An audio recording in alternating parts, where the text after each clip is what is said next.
or you're live online, it is a time to turn off our cell phones. It's a time for us to get comfortable in the place that we're seated. It's a time to go within and contemplate. And today is our first night of Hanukkah. And if we look at what Hanukkah and what it represents, and I say we celebrate because it's only one communion, one place, one light. So as we are diving deeper into the first night of Hanukkah, I invite you just to think about these teachings. It teaches the reconsecration and the rededication of the temple. I invite you to take a moment, take a breath, and a big exhale. And within your own temple, what are you rededicating? Where in your life are you restoring? Maybe your body temple, maybe relationships, maybe your commitment to service, community, spiritual studies. What are you choosing to rededicate? Again, take a deep breath in. Exhale. Remember the teaching of the oil that lit the candle, the flame that was only supposed to last for one night. It lasted for 8 nights, which is the representation of the oil, the Holy Spirit, the divine flame that can never, ever go out.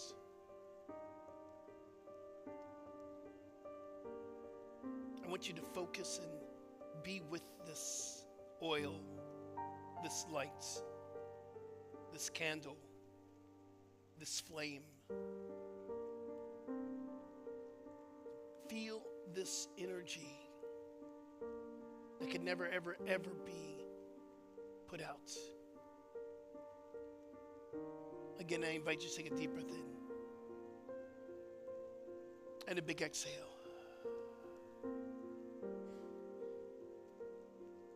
And as you settle in, if your mind begins to wander, I invite you to come back to your consciousness, your mind's eye, and remember the lights. Remember the candle. Remember your oath, your covenant, agreement to rededicate your life to love, service, abundance, prosperity, joy, oneness, unity. Again, take a breath. Exhale.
Continue to be here and be now.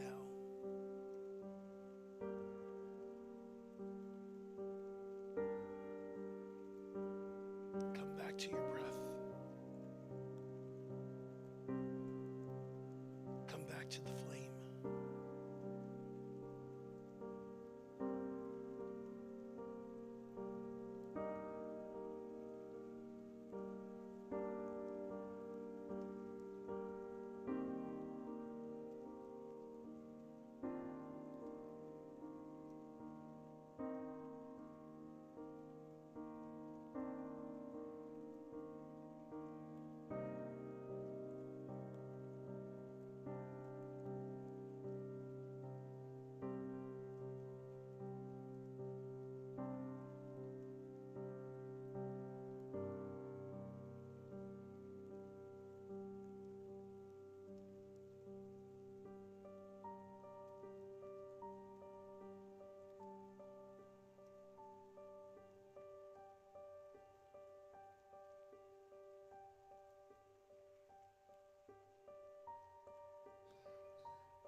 Be now. Return to the flame.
Follow your breath. Be here. Be now. You are the light.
So I invite us all to take a breath together. Inhale. A deep sigh, release.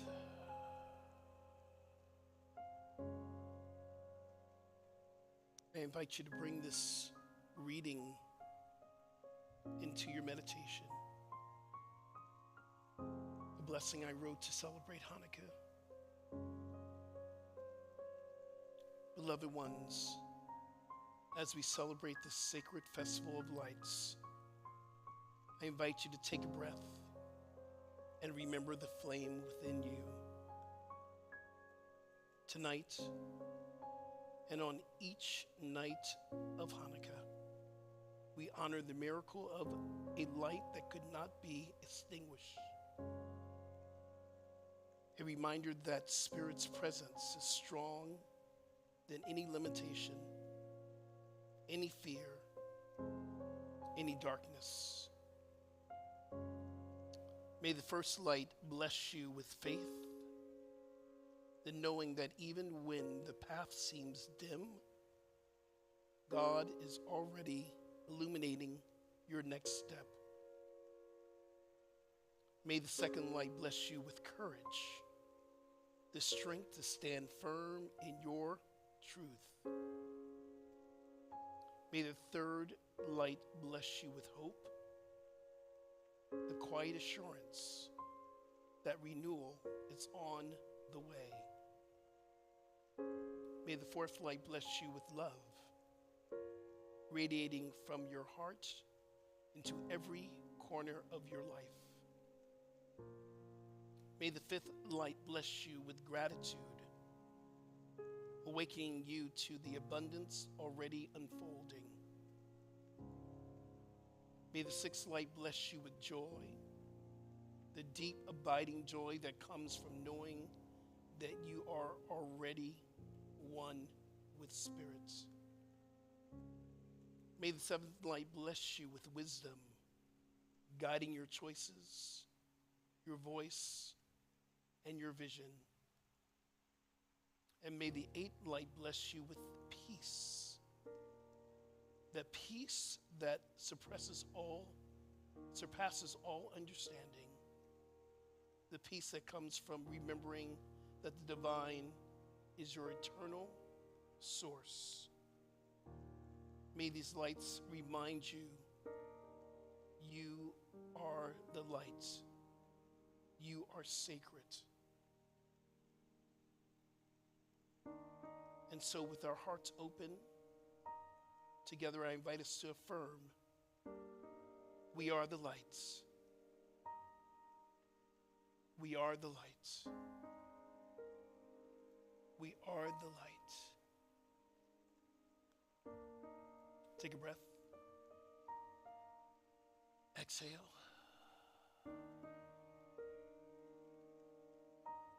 So I give thanks for this meditation. I give thanks for each and every one of us who have come to this space of the quiet, high consciousness, the upper room. I give thanks for this practice. And as we tap deeper into who and what we are, we radiate the light. We radiate the love. And again, I invite us to take one breath. Exhale.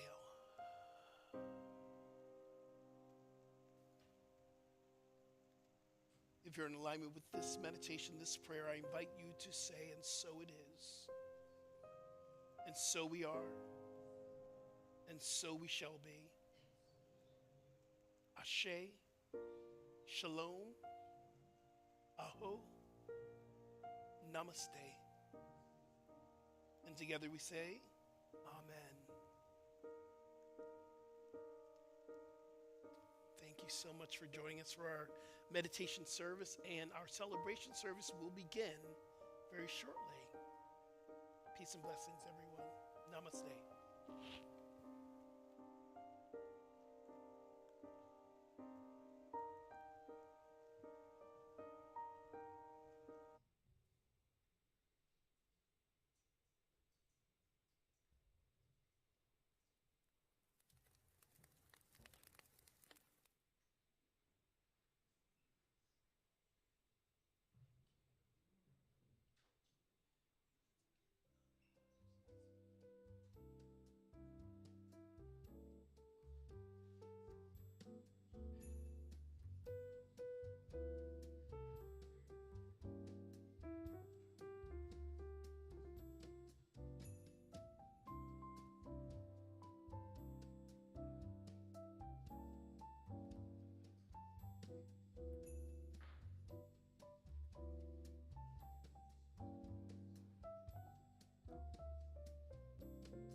2, 3, 4. All right.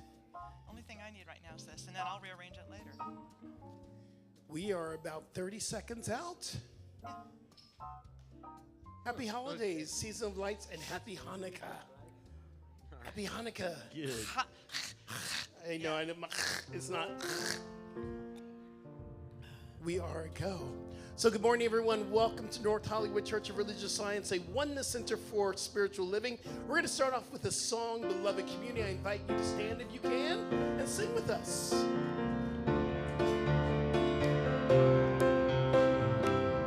Beloved community, we gather in unity. All are welcome here, all are blessed and a blessing to be.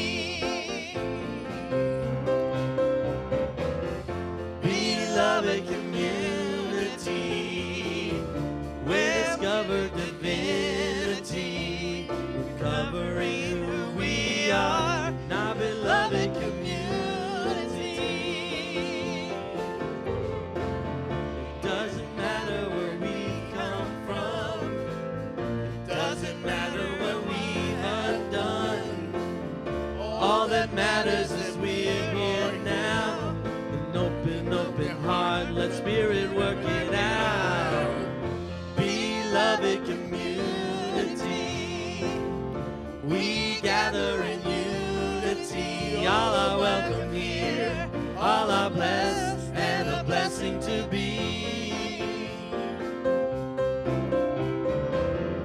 Beloved community, we discover divinity, recovering who we are, our beloved community. Recovering who we are, our beloved community. Recovering who we are, our beloved community.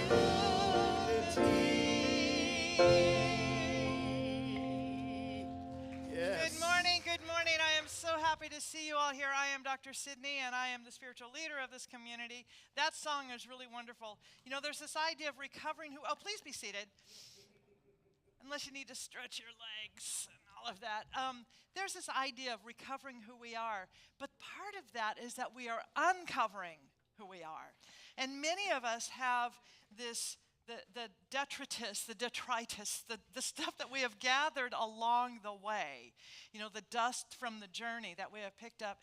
And it's really important for us to recover who we are, to uncover who we are, so that we can move forward with a life of authenticity, a life of connection, a life that feels anchored, hopefully, in peace and purpose. So I want to share with you a quote from Rudolf Steiner. Some of you might know of Rudolf Steiner, a mystical writer and teacher, and is the main influence for the Waldorf schools. Some of you might recognize that name. And he wrote, "Without a feeling of wonder, no genuine knowledge can arise. Reverence awakens the soul's organs of perception."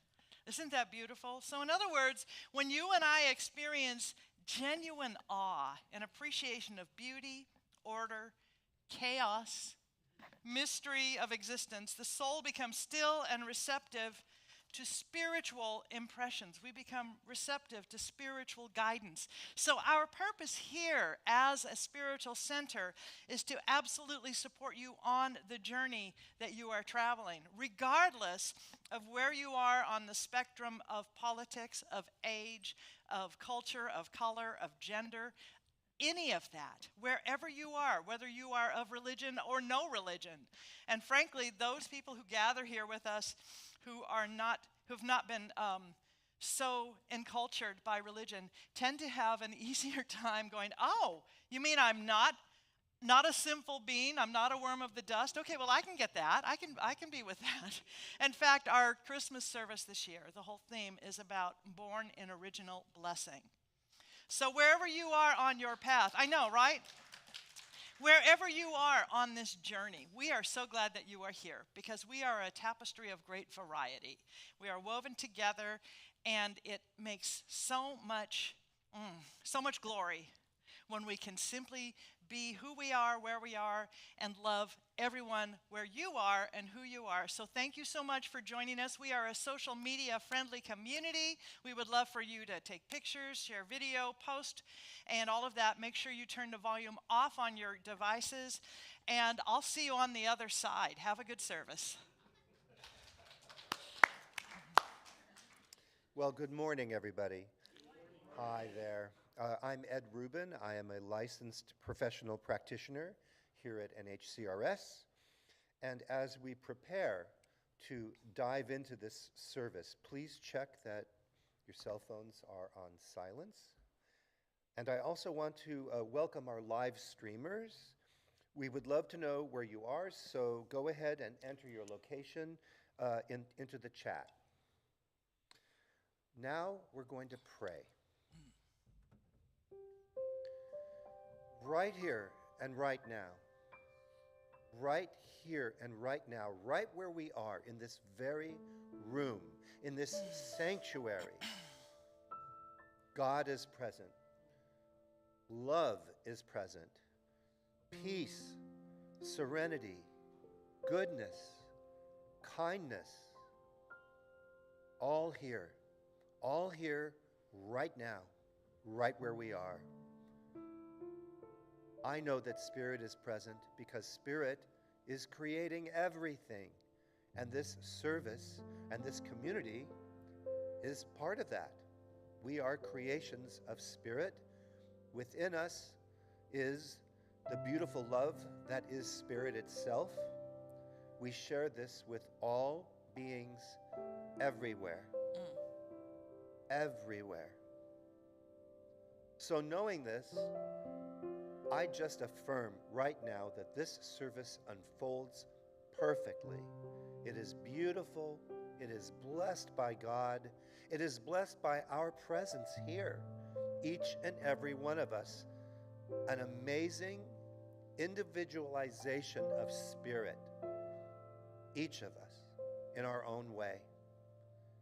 So I know right now that Dr. Sydney is that beautiful expression of Spirit.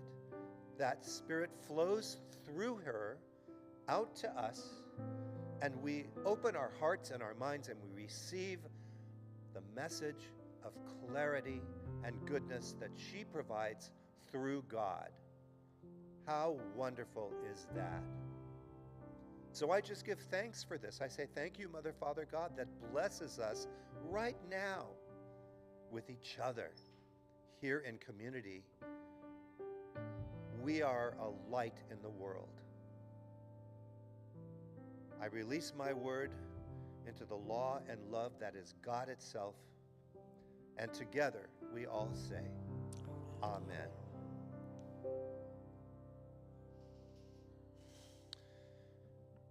So right now we're going to do the prayer of the month, which is the Lord's Prayer. Should be up here somewhere? Well, it's up there. Okay, so we're going to say it. Here we go. Oh, that's the wrong not that prayer? one. We have a lot of good ones, by the way. Hey, prayer. Prayer is right. prayer. Let's do it. Okay. Our Father, who art in heaven, hallowed be thy name. Thy kingdom come, thy will be done, on earth as it is in heaven. Give us this day our daily bread, and forgive us our trespasses, as we forgive those who trespass against us. And lead us not in temptation, but deliver us from error. For thine is the kingdom, and the power, and the glory forever. Amen. It's an interesting thing about the Lord's Prayer. It comes originally from probably Roman, then went through Aramaic. Probably came through Hebrew to Roman to Aramaic to Greek to English, and so much of the original intention and meaning has been lost. We're going to unpack it next month when we do the translation of the Aramaic version, and I think it'll trigger you much less. I want to invite one of our practitioners up. Today is the first day of Hanukkah. Yes. This is Carol Winokur. Guide us through it. Yep, with glasses. Okay, hi. As Dr. Sidney said, I'm Carol Winokur. I am a practitioner here, and it is the first night of Hanukkah, so we are symbolically going to light the menorah. Well, I'll light the menorah, and we will do the prayer, and there it is. It's already up there for you. But before I do that, I have a little story I want to share with you, and I've been allowed to do that. So I'm going to make this a little closer so I can see it. Oh, this is better with my glasses. Okay, so this is a story from a book called My Grandfather's Blessings by Rachel Naomi Remen, and it's especially meaningful to me because I never knew my grandparents, and these stories are wonderful. This particular one is a Hanukkah story. Obviously, I'm doing a Hanukkah story. The story starts off with the author when she was in first grade, and the teacher in the class had them decorate a tree with tree lights, and also brought out a menorah and told them the story of the war that the Maccabees fought to win their religious freedom and the miracle of the oil. And she was just delighted with the story about the oil and the lights, but wasn't so thrilled about the war. She went home after school every afternoon to stay with her grandfather, and when she got there, she said, "Grandpa, do you know the story about the war?" And he smiled. I'm going to read the rest of it. He smiled and said that he did. War is a time of darkness, Neshumala. He called her Neshumala, which means little bright soul. And but the Hanukkah story is one of many stories about darkness and light that people have told each other at this time of year. I looked out his kitchen window and it had begun to snow. "But why, Grandpa?" I asked him. "Winter is a time of darkness also, Neshumala," he told me. "The nights start earlier and last longer, so in the dark, people tell each other stories about the light to strengthen their hope. The story of the Maccabees is very old, but it's not the oldest story of the light. It's not the oldest story about darkness and light. Come," he said, and taking me into his study, he opened a drawer in his desk and lifted out a menorah. My teacher's menorah was made of clay, but my grandfather's was much larger, made of silver. He had brought it with him from Russia, he told me. It once belonged to his father. He drew out a box of wooden kitchen matches and a box of candles also and laid them out on the library table. The candles my teacher used were small and brilliantly colored, but my grandfather's candles were large and white. These will burn throughout the night until the sun rises, he told me. Handing me one of the candles, he told me to put a single candle in the menorah. Tonight is the first night of Hanukkah, he said, so we will light one candle. He took up his Bible and opened it to the first page. The oldest story about darkness and light is the story of the beginning of the world, he told me, and he began to read. In the beginning, darkness was over the waters, and the Spirit of God moved in the darkness like a great wind over the face of the waters, and God said, "Let there be light." I looked at my grandfather, his face shining with the power of these words. "This is how the world begins, Neshumala," he said to me. "Life and all of its blessings begin with God's gift of light. Now," he said, "I will turn out the lamps, and there will be darkness like there was in the beginning. We will see what it is like to receive this gift." At the time, I was afraid of the dark, and the thought of turning out the lights was not easy for me. "Will you stay right here with me in the dark, Grandpa?" I said a little shakily. "Of course, Neshumala," he replied. "I will be here, and God will be too. Tell me when you are ready to start." When I nodded, my grandfather reached behind him, turned out both the lamps. The old study was a room without windows, lined floor to ceiling with books. It was very dark indeed. After a minute or so, my grandfather struck a match and lit the candle I was holding. It did not give much light, and I could barely make out the menorah on the table. The rest of the room was filled with shadow. I held on to my candle tightly. Pointing to the single candle in the menorah, he told me to light it with my candle. Then he took my candle from me and placed it in the menorah too. I looked at the two candles burning together and felt a little better. "Tomorrow," said my grandfather, "we will light another one." The next afternoon at sunset, we sat together in the darkness again. This time my grandfather had placed two candles in the great candlestick. When he lit my candle and carefully lit the 2 candles from its flame, first one and then the other, we sat and watched the 3 of them burning for a long time. We did this every day for 8 days. As the days went by, I lit 3 and then 4 candles until on the final day I lit all candles with my candle and the room was filled with light. I sat back and looked at the menorah with all its candles burning. It was so beautiful that my heart ached and tears filled my eyes. "It's beautiful, Grandpa," I told him. "Ah, yes," said my grandfather, "but God's menorah is even more beautiful, Neshumala. God's menorah is made of people, not candles." Puzzled, I turned to look at him. The story of Hanukkah says that God's light burns in the darkness even without oil, and it is so, said my grandfather.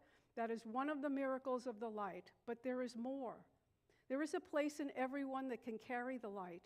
God has made us this way. When God says, "Let there be light," he is speaking to us personally. Neshumala, he is telling us what is possible, how we might choose to live. But one candle does not do much in the darkness. God has not only given us the chance to carry the light, he made it possible for us to kindle and strengthen the light in one another, passing the light along. This is the way that God's light will shine forever in this world.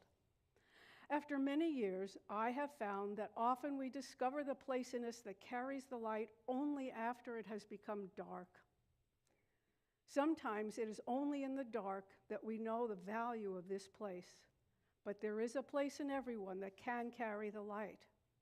This is true. My grandfather said so.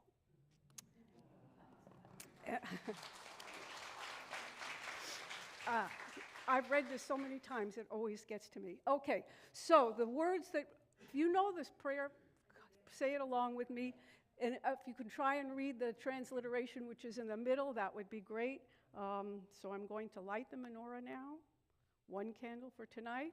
And now please join me with the prayer. Baruch atah Adonai Eloheinu melech haolam asher kidshanu b'mitzvotav v'tzivanu l'chadlik ner shel Hanukkah. Blessings. All right. Thank you, Carol. Thank you. I think I got it. Thank you. You're Leave my talk there, please. Yeah. Okay. All right. Let's turn up the lights a little bit. I want to welcome you. If you're here for the first time or you haven't been here in a very long time, please raise your hands. We have a gift for you. And if you're shy, you can pick up the gift outside on the table, but we're not going to ask you to, you don't have to stand up, you don't have to testify. There will be no animal sacrifices today.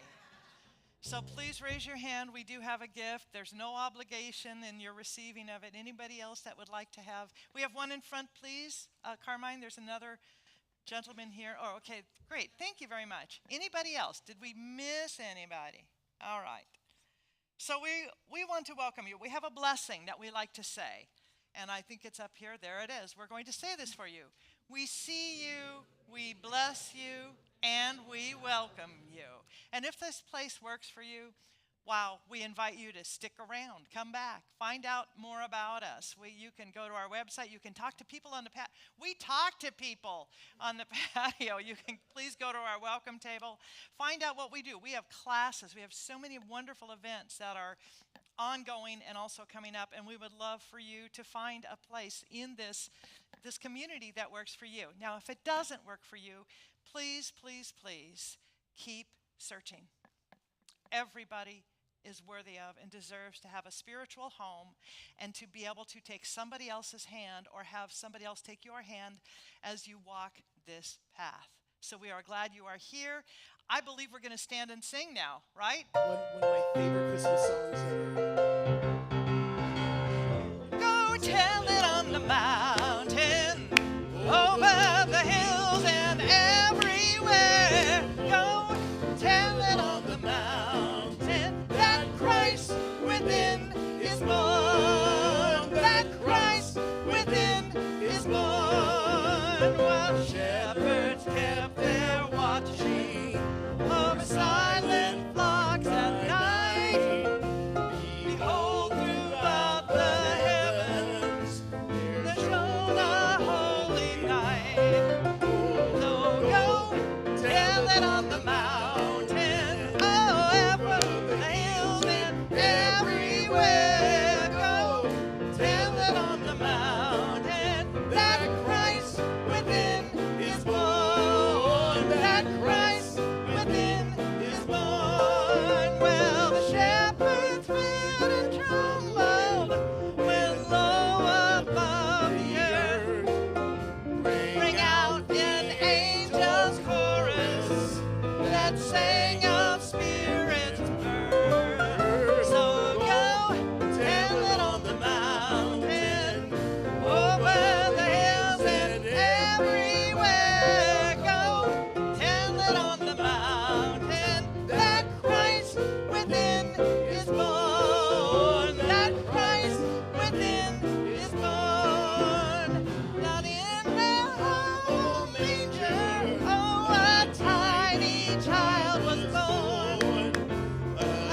say, well, Christ within is born.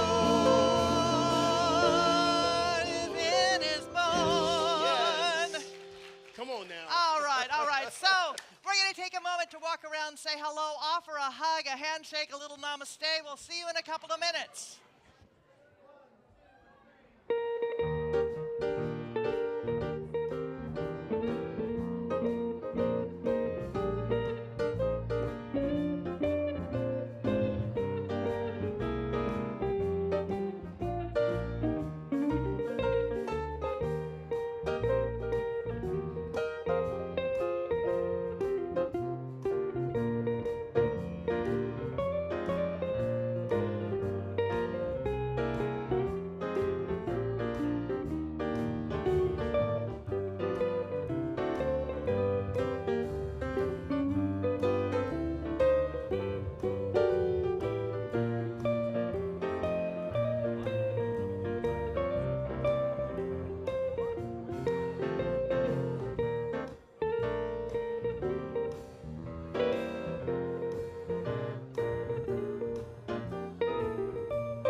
In the winter wonderland,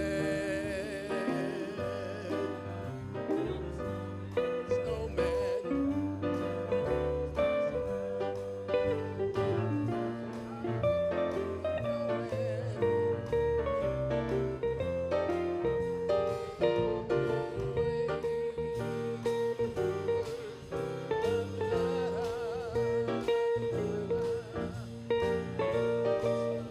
We're happy tonight, walking in the winter wonderland.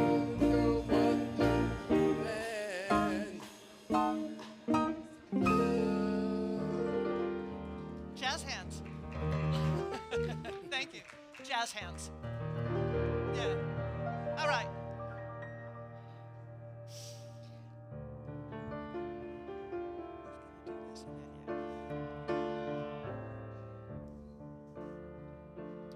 Oh, great Spirit of love, giving freely, refusing none. Oh, great Spirit of love, eternal goodness flows like a flood. Love is all is love. Join us in singing the music of one in all in one. No greater blessing, neither moon nor sun.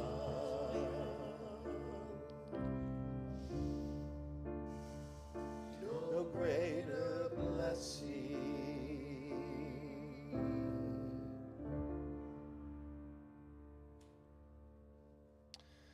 Now is the time when we join together for a few minutes of silent meditation. I invite you to settle in and touch the silence within your heart. Simply become aware of your breathing and choose to be present in this beautiful moment. And as you dive deeper, I offer these words to you. There is one life. That life is God, and that life is my life now. There is one life. That life is God, and that life is my life now. I will bring us out of this sacred silence in 5 minutes. There is one life.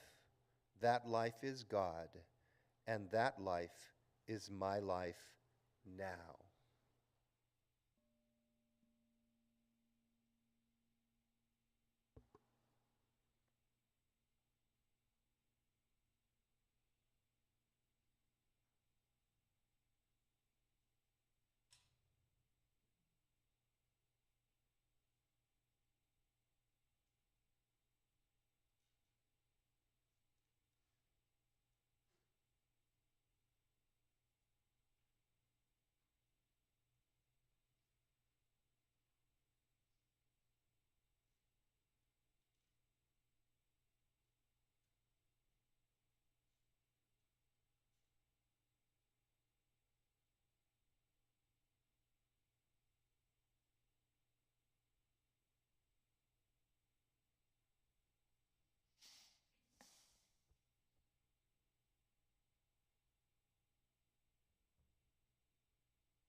silver bells and mistletoe,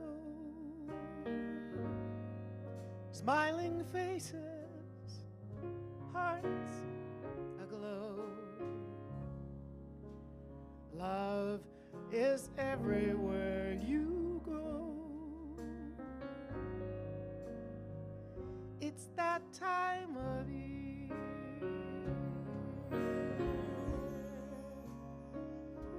People going here and there, giving gifts to show they care. You never get too old to share. It's that time of year.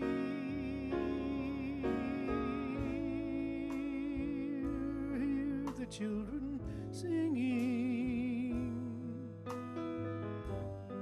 Santa's on his way.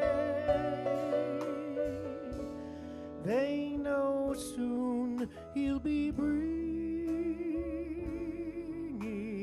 lots of toys upon his sleigh.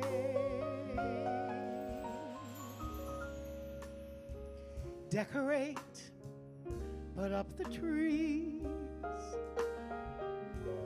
light the light so all can see that Christ was born in you and me.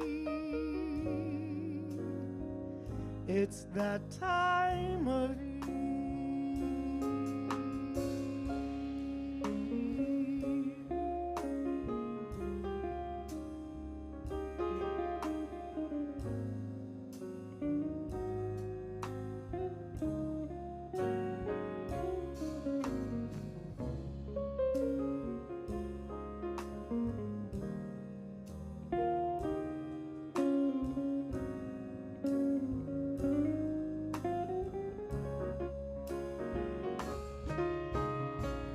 Hear the children singing.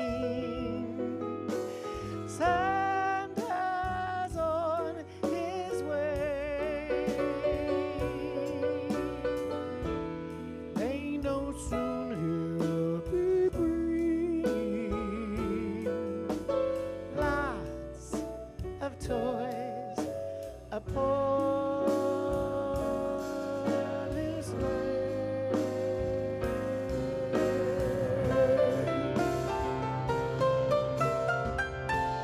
Decorate, put up the tree, light the lights so all can see that Christ was born in you and me. It's that time of year.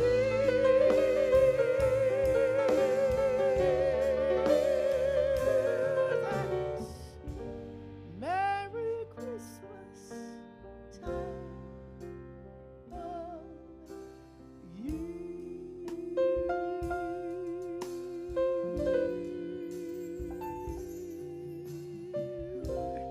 It's that time of year.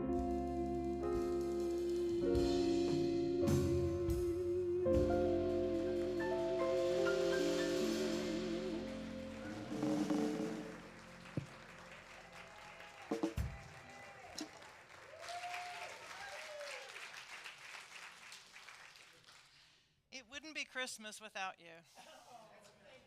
It just, thank you. And give it up for the band, please. It's that time of year. Some of us go, oh, yay, and some of us go, oh, yay, because it can be very stressful.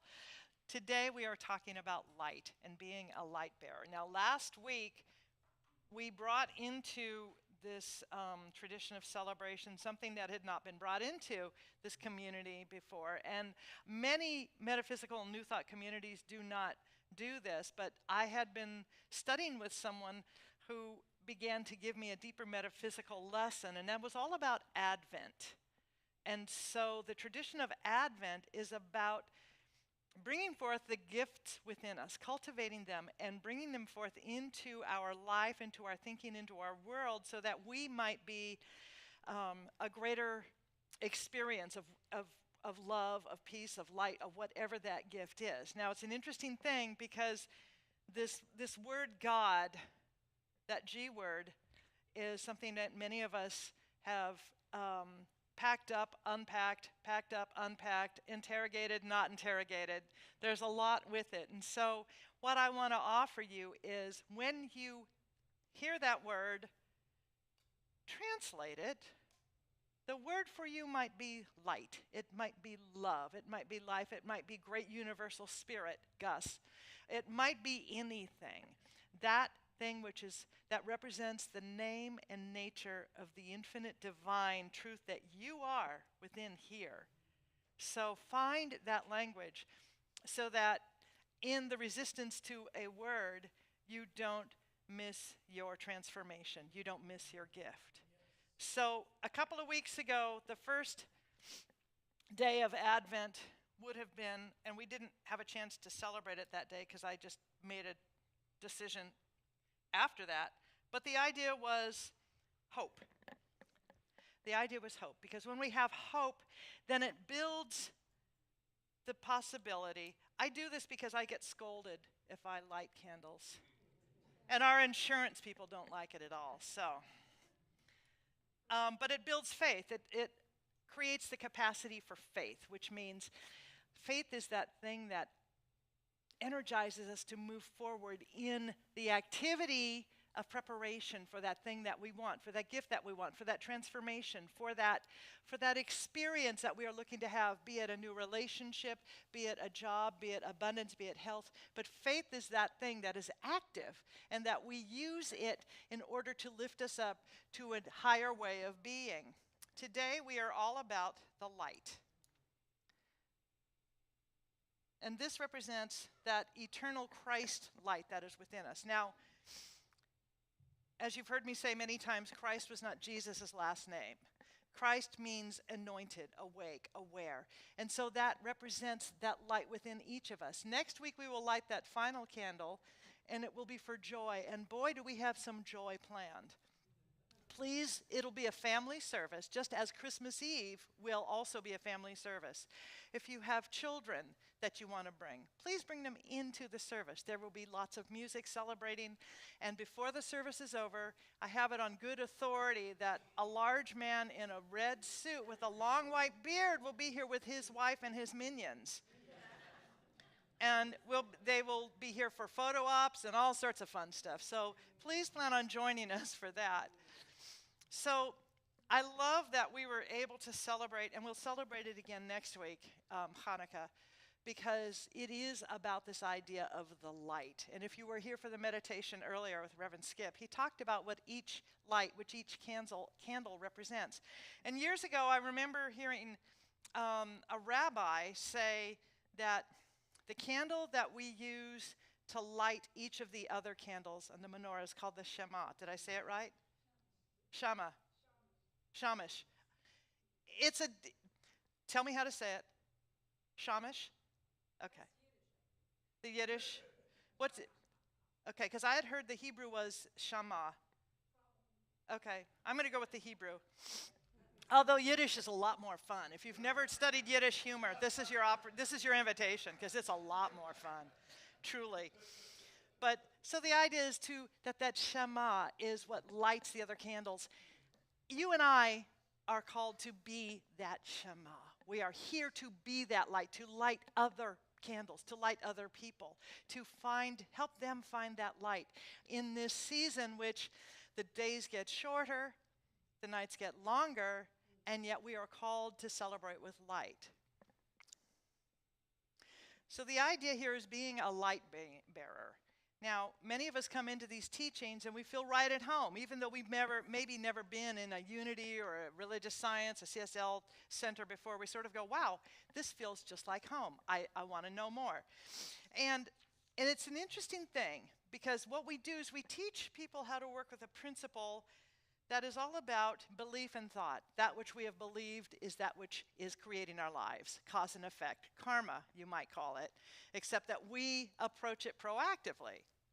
So that when we begin to realize and excavate what the thoughts and the beliefs are that have shown up as actual experiences and things in our lives, as the stuff, then we start to look at, well, what is it that I might have been thinking, believing, or telling myself about who I am or who I'm not, that brought this into my experience? And so it's this deeper spiritual idea. It's not about pleasing a deity up in the sky somewhere who is, quite frankly, unstable and has fallen off his anger meds. That is not what we teach here. We look at God as presence, as something that surrounds and fills us, that is always responsive, and that it is innately good, innately love. That's what we work with. It's a powerful idea. So the realm in which we live and move is what we call mind, with a capital M, infinite mind, intelligence. And it is an absolutely responsive and reliable mirror of what we have been believing, what we have been thinking, and what we have been focusing or giving our attention to. Because there's this idea that says, where your attention goes, the energy flows. Where your attention goes, the energy flows. And I know that I find that for myself. If I get up first thing in the morning and I am immediately going to the worst possible news stories online, then my attention gets hijacked. My energy gets hijacked. And if I don't turn it, if I don't refocus it, if I don't make a correction in how I am approaching my own self, then the rest of my day will be hijacked as well. And so the idea is we want to be able to walk in the world, yes, and to be aware of the effects, the situations, the stuff that goes on, but not be taken out by it. We don't want to be taken out by it. We want to be able to be that light that touches other people, to be that Shema. Ernest Holmes, who founded this teaching, described it this way: we think into this mind, and it is given unto us just what we thought into it. So it shows up as a mirror, as a reflection.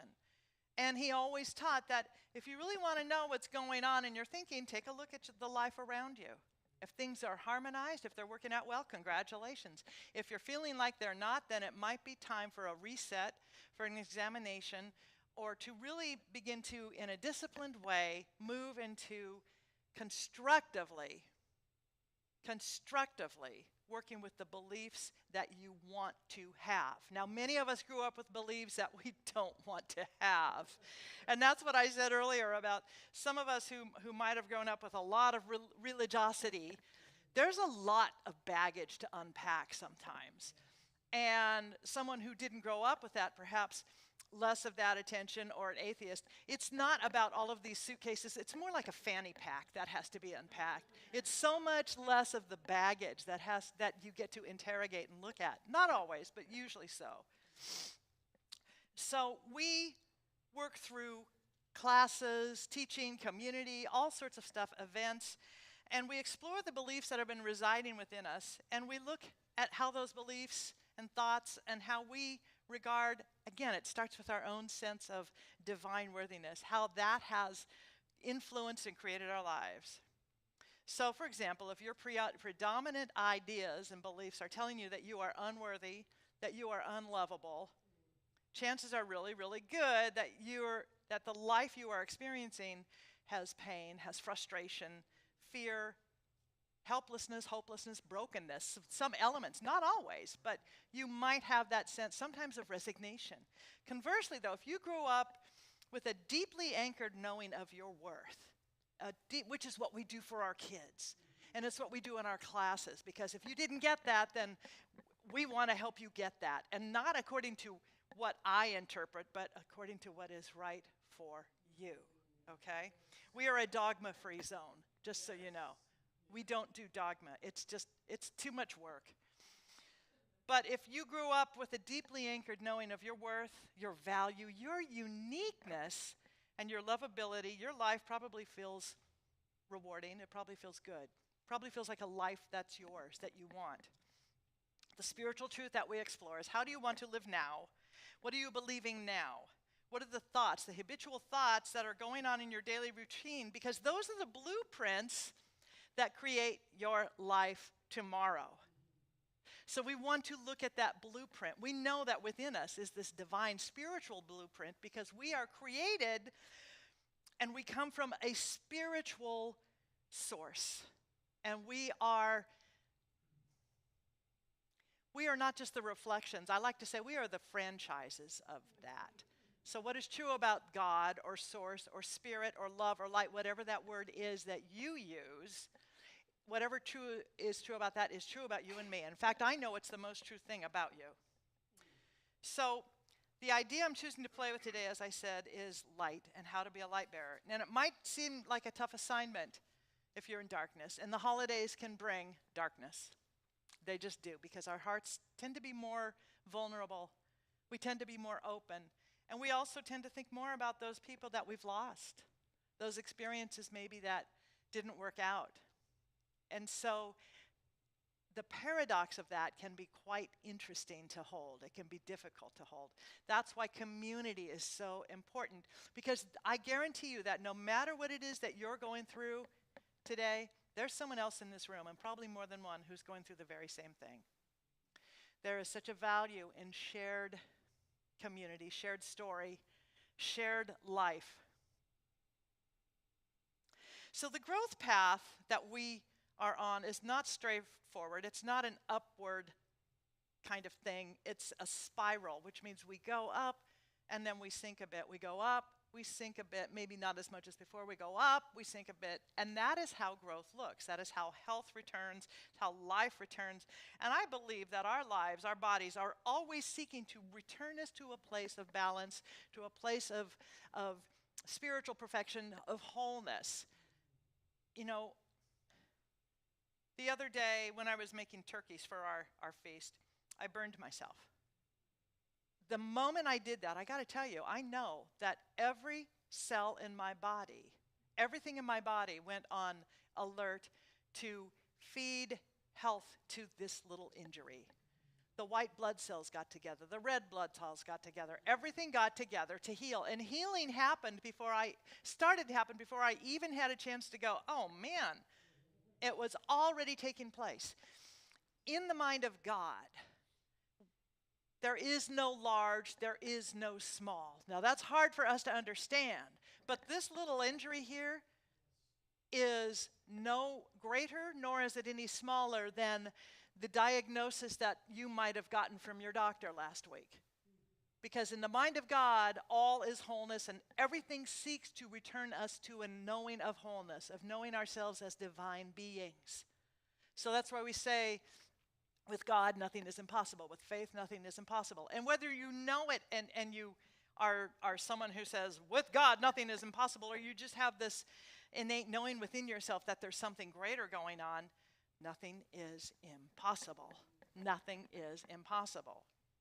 So when we come into this place, we might feel as if we have genuinely awakened, and then we think that it might be smooth sailing ahead, right? Our hearts are genuinely open.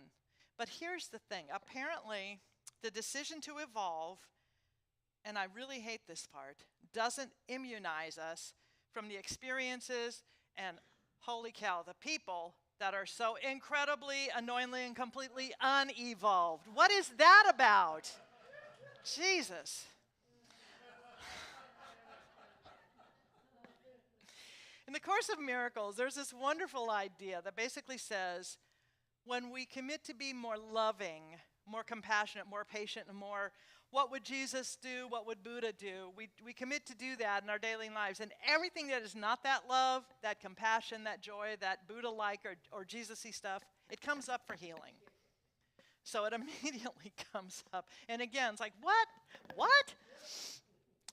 We kind of say, okay, God, I'm ready to love now. And God says, okay, great. Here's the hate you're going to have to let go of. Oh, crap. The underlying spiritual truth is about this. As we dive into love, everything that is not love comes up to the light. It comes to the light for the alchemy of transformation. It comes up to be turned into gold. There's that word again, that light. Our stuff comes up to the light so that we can acknowledge and then heal. Because it's all about the revealing, the healing. It's all about the uncovering in order to recover. So this is the path of understanding. We reveal in order to heal. We reveal in order to heal. And so we look at the mystical and the metaphysical lessons that we find in wisdom texts, whether it's the Bible, the Quran, the Torah, the Talmud. We look at the wisdom in all of those. It might be Oprah's biography. I don't know. But there are things that we can find that can strengthen us and help us on our journey. We reveal in order to heal. We reveal our fears in order to grow our faith. So as we decide, I want more faith, your fears are probably going to pop up. It feels like whack-a-mole. It's like spiritual whack-a-mole. I experienced that this week. We reveal our thoughts of limitation in order to embrace our divine identities. We reveal our resentments. Don't get me started. And our regrets in order to grow in compassion. That's a hard one for a lot of us.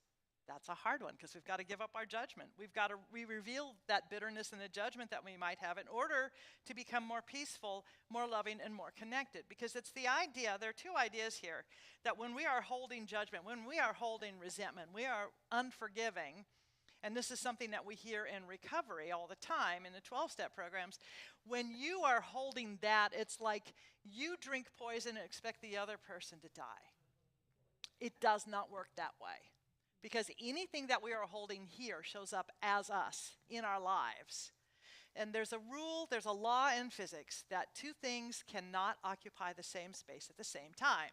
And so for me, what that means is I cannot in any way be navigated by both love and by judgment, by love and hate, by love and fear. I can't give it equal space. Something is going to have to win. And I'll tell you what, for most of us, because we give so much energy to the resentment, to the judgment, to the fear, whatever it is, like, can you believe what he said? Can you believe what they did? Oh my God, I've got to tell you. And we go so into that story, it has lots of energy. That's where the energy flows, right? Our attention. We give all of this passion to it. When we have all of this passion feeding an idea, that idea goes, okay, because the universe has one answer, right? What is it? What's the answer? Exactly. And the universe says, well, not what I would have chosen for myself, but fine, here's your reason. You want more? You got it. Here, no problem. And, it's as if the universe could turn away and go, can you believe what she chose again? But if we can balance the passion we have for the anger with some passion and openness for love, oh my God, can you imagine what might be possible? I want to share a story with you. This is all about, let me find him, there it is. This is the story of Raymond the parking guy. Raymond the parking guy. Okay, and he wrote it in first person, so just picture me as Raymond. My name is Raymond. I'm 73. I work the parking lot at St. Joseph's Hospital. Minimum wage, orange vest, a whistle I barely use. Most people don't even look at me. I'm just the old man waving cars into spaces. But I see everything. Like the black sedan that circled the lot every morning at 6 a.m. for 3 weeks. Young man driving, grandmother in the passenger seat. Chemotherapy, I figured. He'd drop her at the entrance and then spend 20 minutes hunting for parking, which meant missing being there with her for her appointments. So one morning I stopped him and I said, what time tomorrow? 6:15, he said, confused. Space A7 will be empty. I'll save it. He blinked. You can do that? You can do that? I can now, he said. I said. The next morning I stood in A7 holding my ground as cars circled angrily. When his sedan pulled up, I moved. He rolled down his window, speechless. Why? Because she needs you in there with her, I said, not out here stressing. He cried right there in the parking lot. Word spread quietly. A father with a sick baby asked if I could help. A woman visiting her dying husband. I started arriving at 5 a.m., notebook in hand, tracking who needed what. Saved spots became sacred. People stopped honking. They waited because they knew someone else was fighting something bigger than traffic. But here's what changed everything. A businessman in a Mercedes screamed at me one morning, "I'm not sick. I need that spot for a meeting." Then walk, I said calmly. That space is for someone whose hands are shaking too hard to grip a steering wheel. He sped off, furious. But a woman behind him got out of her car and hugged me. My son has leukemia, she sobbed. Thank you for seeing us. The hospital tried to stop me. Liability issues, they said. But then families started writing letters, dozens. Raymond made the worst days bearable. He gave us one less thing to break over. Last month, they made it official. Reserved parking for families in crisis. 10 spots marked with blue signs, and they asked me to manage it. But the best part, a man I'd helped 2 years ago, his mother survived, and so he came back. He's a carpenter. Built a small wooden box, mounted it by the reserved spaces.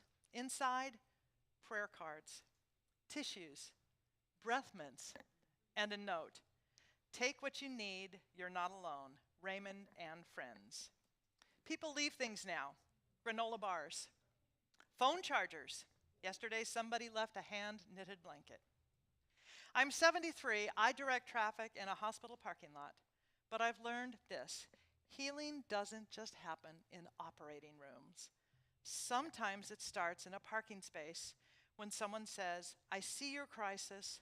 Let me carry this one small piece. So pay attention. At the grocery checkout, the coffee line, wherever you are, someone's drowning in the little things while fighting the big ones. Hold a door. Save a spot. Carry the weight no one else sees. It's not glamorous, but it's everything. This is what being a light bearer means. You know, we have light bearers in this community. Gail Palat, Mary Grace Gleason, and many of our other team members. You held the space, and you are also always holding the light. Where's Mary Grace? There she is. We were able to give Santa Claus to what, over 180 kids last week? Yeah.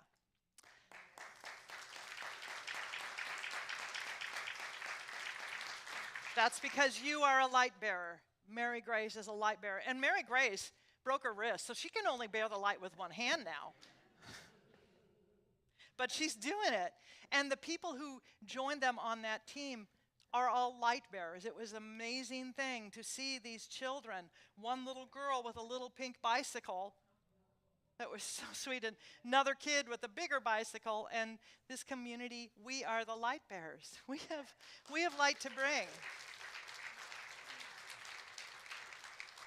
So in this season, where it is so easy to default to agreeing with the pain, to agreeing with the helplessness, to agree with the anger and the hate that happens when there's a mass shooting in Australia, as there was this morning, or Rhode Island, as there was yesterday. It's so easy to fall into that mud. Remember that the mud is where that beautiful, beautiful lotus begins to spring forth. And we are all here to be that light. Be that light. That's what this community does. You know, it's an interesting thing. This community has been here for almost, I think it's 80 years. We were looking at the papers the other day, our articles of incorporation. And it, as a 501c3, everything that supports and sustains us is a gift. We get no government support of any kind. Every now and then we'll get a little grant here, a little grant there. But this is all about, this is your community. This is your community. And I love that you have such value for it. I have such value for it. I grew up as a little girl in this teaching knowing that if something feeds me spiritually, if it serves me, if it supports me, I'm going to give to that.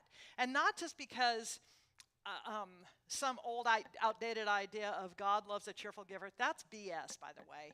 God doesn't need your money. God is fine. God is infinite, not personality, but presence. But we are here as this community in order to support, to love, and to sustain everybody on their journey. And some of the journeys are really, really rough. I know, because I am working with so many of you. And I'm also working with people across the country. And believe me, I get my support too. I reach out to my own practitioners, my own ministers. And we have practitioners here who work and do all of this. But the thing that is really impressive to me is that so many of us understand that as we give, as we participate in the circulation of time, of money, of love, of heart, we get so much in return. You got so much in return for working with those children. Here's a little secret you don't know. And we are cut to the bone with our finances, by the way. I go through them with a red pencil all the time, and I line stuff out. Well, we can do this. We can't do that. It costs us about $17,000 a week to run this place. Who knew? Who knew? Utilities, taxes, insurance. Oh my God, insurance would make your head spin. And what I love, though, is that we all are bound together in this place of love, of giving, of being able to have our hearts open to each other, which is, this is a place of light. It's a place of healing. And so I invite you with your holiday giving, if you have not had a chance to go beyond your regular giving, if this is a place that touches you, we would be very grateful. And if there's somewhere else that touches you, I know that they would be very grateful. Because this is about us living in a flow of continual circulation. And it might not be us. That's okay. Make sure that you put yourselves in the line of that flow. Make sure that you are in alignment with the Spirit, the presence that wants to move through you as the light. Don't block that light. Don't block your gifts. We are here to give, to live, and to love. I'm going to leave you with one little quote from Ram Dass. Whether this is the first day of the apocalypse or the first day of the golden age, the work remains the same. Love each other. Our work is to love each other and to ease as much suffering as possible. That is our work. So you and I are light bearers. It is for me my life assignment. I've known it since I was a little girl. And whether or not it is your assignment, I invite you to join me in sharing that light. Together we will find those ways to do that work, to love each other and to ease as much suffering as possible. Thank you very much. Let's pray. Thank you. So we turn within to recognize that we live and move and have our being in an infinite presence that surrounds and fills us. It is love. It is light. Whether we call it God or life itself, we know that it is the truth. It is all there is. And we join together in this conscious recognition of our connection with each other and with that presence, knowing that we are each lifted and we are shifted and we are held in this place so that we might be more loving, more awake, more aware, more compassionate men and women. We know that we are here as the divine to do the work of the divine, and how wonderful that the assignment is so clear. Go forth and love, ease the suffering. It's a very simple rule. So we do that. And I know that we are a blessing. I bless this place. I bless all churches, all paths to God, all mosques, temples, ashrams, synagogues, cathedrals, wherever people gather. I know that the light shines brighter. And that is indeed who and what we are and what we are here for. So it is with a sense of love for this entire planet. We send a hug, we send love, we send light to all those who are in need, who are suffering loss or fear, knowing that our love is great enough to support them. Our love is great enough to shift. Our love is from God. Our love is who and what we are We are that light. In gratitude, I release this word into spiritual law, knowing it is already so. And together we say, Amen. I am so blessed. I am so blessed. I am so grateful for all that I have. I am so blessed. I am so blessed. I am so grateful. I am so blessed. This is when we invite you to recognize your own infinite connection with Source. And to perhaps, if you are willing and it works for you, to join with us in stewardship of this community, knowing that we are here for you, we love you, and we simply are here to extend that love and to support others on their journey. So if you will take that blessing, that tithe, that give, that love offering, hold it to your heart and say with me, from the love of pure spirit within me, I bless this gift. I send it forth to heal and bless and prosper. It is evidence of my faith and belief. It does good work in the world and returns to me multiplied abundantly. Thank you very much. I am so blessed. I am so blessed. I am so grateful for all that I have. I am so blessed. I am so blessed. I am so grateful. I am so blessed. I am so grateful. I am so blessed.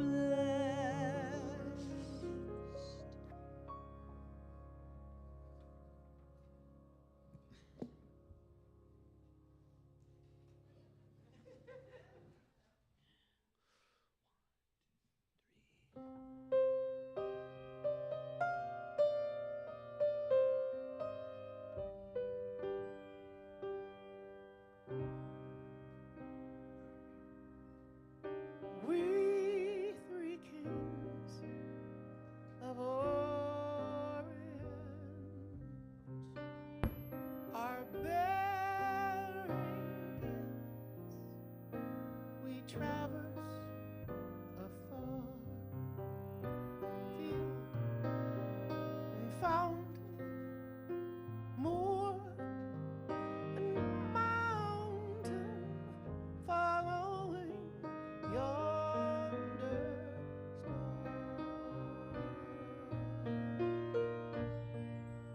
It came upon the midnight screen,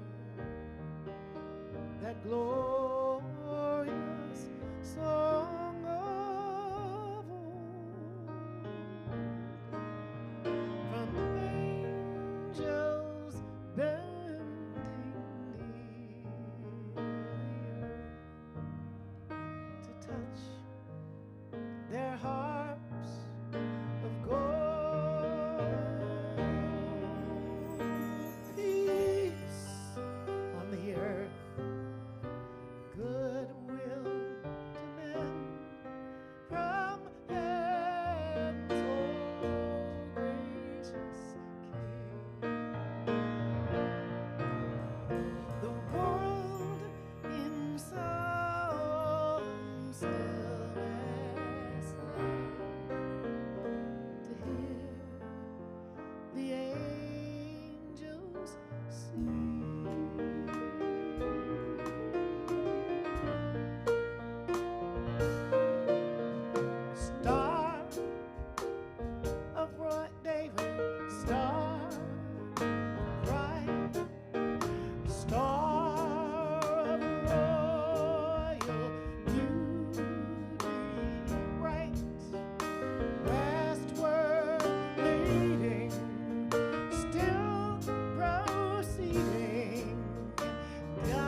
still we see thee lie above thy deep and dreamlessly the silent stars go by. Oh, morning stars above us, proclaim the holy birth.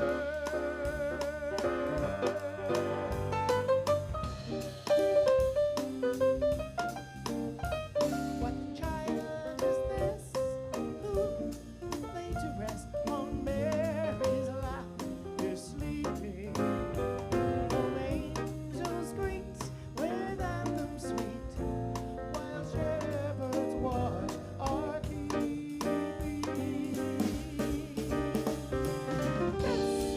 This is Christ the King, whom shepherds guard while angels sing.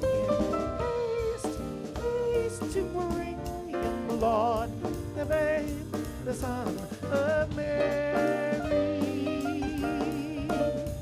So bring him incense, gold, and myrrh. Come, peasant king, to own him.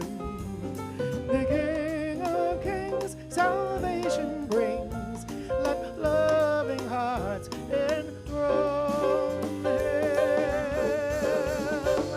Praise, praise the King on high. The Virgin sings her lullaby. Joy, joy, for Christ is born, the babe, the Son of Mary.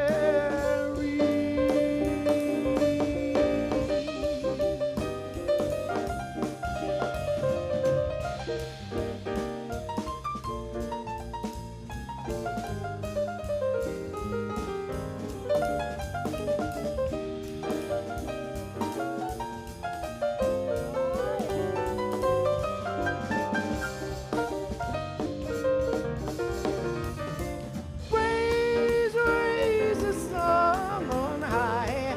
The Virgin sings her lullaby. Joy, joy, for Christ is born, the babe, the Son of Mary. Mary, the babe, the Son of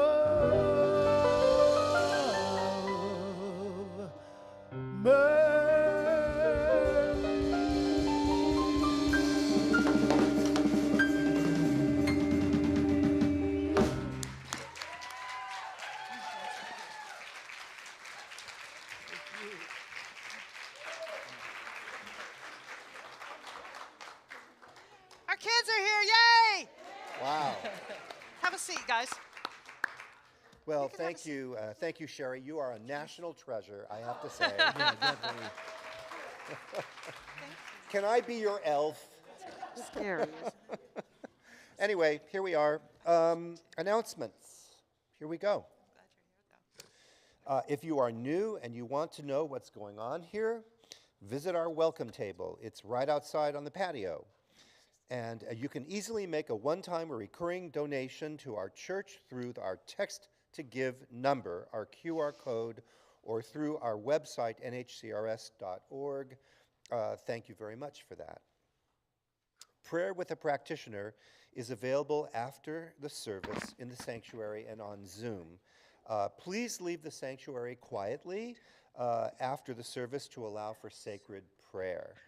And Zoom attendees join our virtual patio after the service for spiritual and social connection.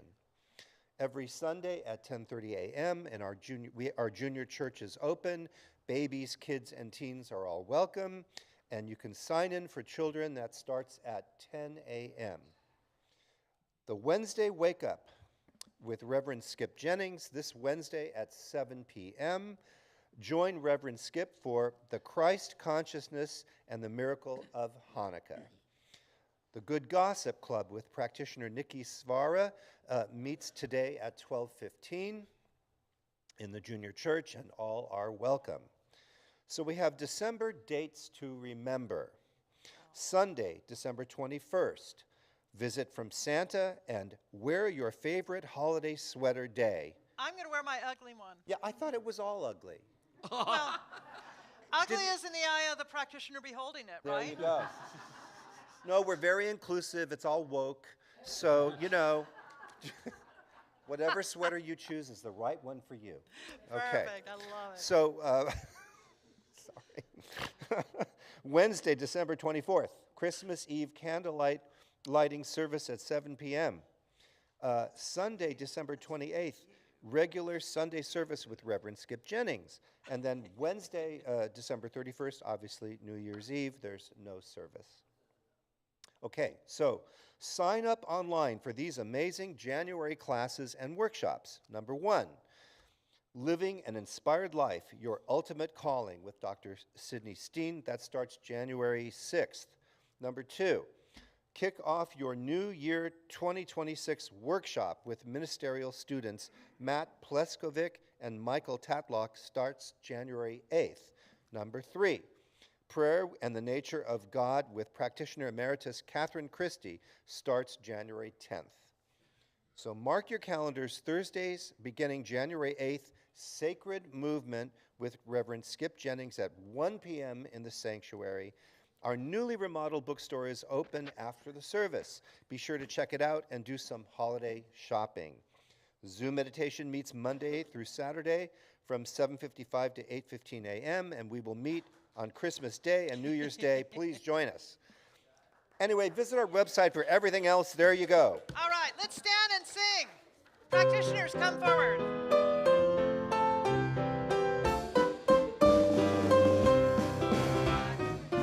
Let there be peace on earth, then let it begin with me.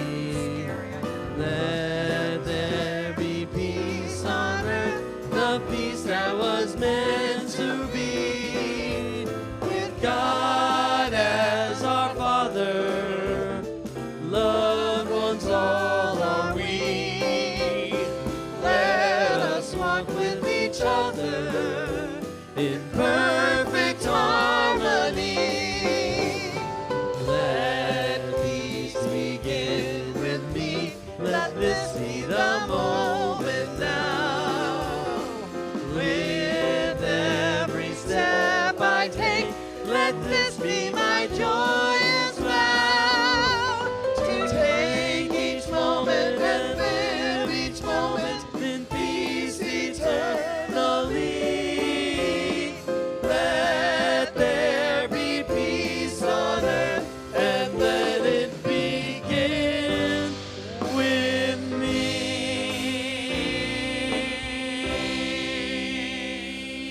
Oh, what a day, what a day. Please repeat after me. I am at home in the heart of God. I am at home in the heart of God. My life is anchored in truth. My life is anchored in truth. I can never be separate. I can never be separate. I live in the consciousness of peace. I live in the consciousness of peace. I release all fear. I release all fear. I am living love. I am living love. Have a blessed week. Thank you for being here. Yay.